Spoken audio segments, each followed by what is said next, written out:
In this lecture, I'm going to talk about the process of evaluating employee performance. Performance evaluations actually have multiple purposes. They aren't simply a tool to determine who will be kept on staff and who will be terminated. They are used to determine who will be promoted and who will not. They are also useful for providing a bit of training and for providing feedback.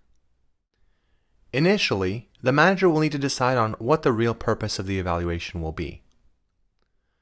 Next, the manager will need to gather some information from other contributors, such as in the 360-degree feedback, where the peers and direct reports also provide information. This is because the manager will only typically see around 35% of the employee's behavior, and thus will not be able to see all aspects of the behavior. Thus, the manager needs to gather information from multiple sources. Another technique to employ includes the documentation of critical incidents as they happen.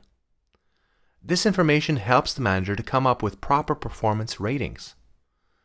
The documented evidence of critical incidents can be used to justify the performance score provided.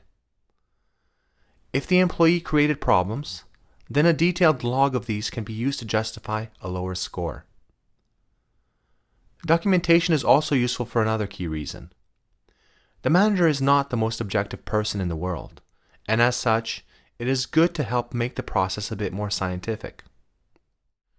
For example, it turns out that managers place more emphasis on recent behaviors in an evaluation period than on all behaviors as they occur throughout the evaluation period. So say someone performed really well at the end of an evaluation period, and another person performs well mostly at the beginning and somewhat throughout, then the person who only performed well at the end will be the winner. The person that didn't show their best work at the end, though they offered decent performance throughout, will not be seen in the best of light. If documentation had been produced and reviewed, the more consistent person who had an overall higher level of performance would have been seen as better.